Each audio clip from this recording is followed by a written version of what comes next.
Next we have an important theorem which is known as Gram-Schmidt orthogonalization process.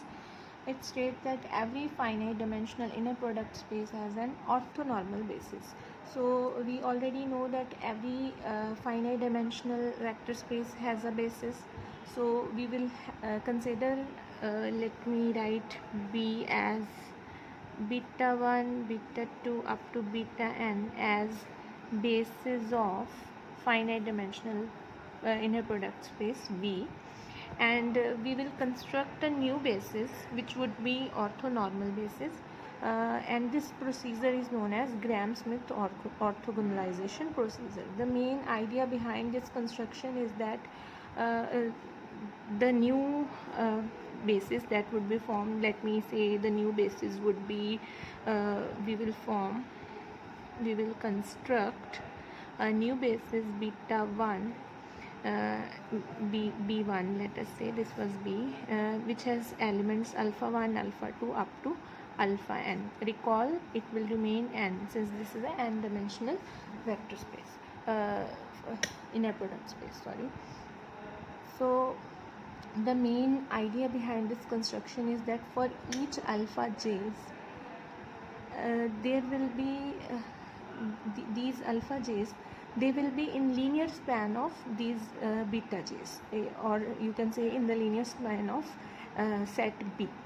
So first of all, we know that there cannot be any zero vector in the basis, so beta 1 would always be non-zero, and since this is linearly independent,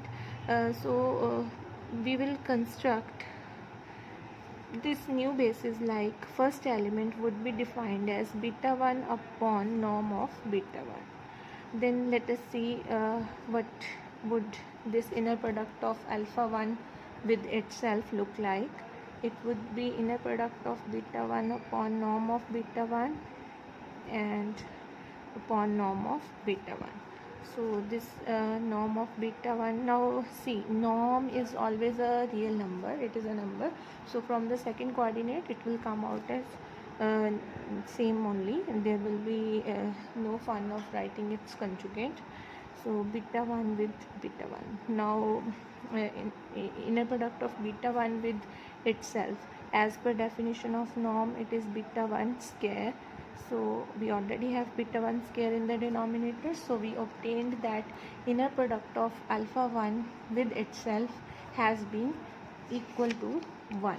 So this means the length of this vector alpha 1 is 1, and this we have constructed a set alpha 1 which is now orthonormal. Its inner product with itself has came out to be 1, and there is no other element, so we can call it as orthonormal element. Now we will form a new element, say gamma 2, as beta 2 minus inner product of beta 2 with alpha 1 into alpha 1. Now recall the previous theorem, this we have just done. This element is orthogonal to each of these alpha i's. So using this concept, this gamma 2 is orthogonal to alpha 1 also. So this would imply that its inner product with alpha 1 will be 0. Also I will say that this gamma 2 is non-zero. So if it is 0, then this thing would come out equal to be 0, which implies beta 1 is equal to all this thing, and it is implying beta 1 is some multiple of alpha 1, but beta 1 cannot be multiple of alpha 1 because the vectors beta 1 and beta 2, see from where they are coming from the basis, and the basis vectors are always linearly independent, they cannot be dependent, so this has to be non-zero. Now this is non-zero and it is orthogonal to alpha 1. So if I say my alpha 2, I have already formed one vector, next vector alpha 2 as gamma 2 upon norm of gamma 2. Then you can easily check the inner product of gamma and this alpha 2 along with itself. Following this procedure, it will come out to be 1. Also you can check that inner product of alpha 1 and alpha 2, that would come out to be 0. So now new set we have constructed with alpha 1 and alpha 2, where length of each vectors, this length is 1, their norms are 1, inner product with itself is 1, but inner product with the other vector, that is 0. So this is now a orthonormal set containing two vectors, right? So now I think it is clear. This is how we are going to proceed. Similarly, we will now construct alpha 3. How you will construct alpha 3? It would be now beta 3 minus inner product of beta 3 with alpha 2 into alpha 2, and doing so proceeding similarly, I will write general gamma of k plus 1 as we constructed gamma 2. It will be beta of k plus 1 minus inner product of beta of k plus 1 with alpha 1 into alpha 1 minus beta of k plus 1 with alpha 2 into alpha 2, and so on, inner product of beta k plus 1 with alpha k into alpha k. So let me call this as equation number 1. Now this I will say this gamma k plus 1, this is orthogonal to each of alphas. How? Use again this theorem, previous theorem, where we defined this summation beta minus summation I from 1 to m beta minus alpha I into this inner product with alpha I multiplied with alpha I. We said this vector is orthogonal to each of these alphas. Now this is that vector beta minus summation of that term into alphas. So this is orthogonal to each of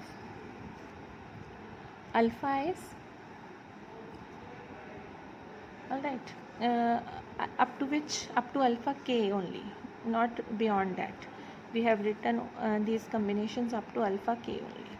So now again I am saying this gamma k plus 1 is non-zero. Suppose it was 0, then what would happen? See, this beta k plus 1 on one side, this is 0.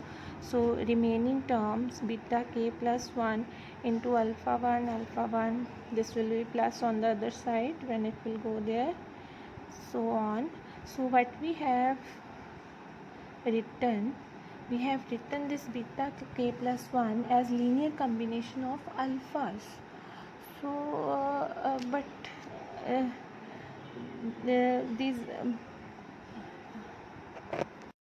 these alphas are already considered to be linear combination of these betas. This is how we constructed them. What are these alphas? Alphas are made of betas only. So ultimately we have written beta k plus 1 as linear combination of betas only, which is not possible. So therefore this is not possible to write beta k plus 1 as linear combination of alphas and ultimately as betas, because betas are already linearly independent. They cannot be written as linear combination of each other. So this is not possible to write beta k plus 1 as so this has to be non-zero. Now we have constructed this element which is non-zero, which is orthogonal to remaining of alphas. So therefore we can now define our alpha k plus 1 as we defined our alpha 2. It will be gamma k plus 1 upon norm of gamma k plus 1. Also this I am leaving for you to check that this inner product come out to be 1, and we already said that its inner product with alphas is 0. So this will imply that this now new set containing k plus 1 elements, this is now orthonormal. So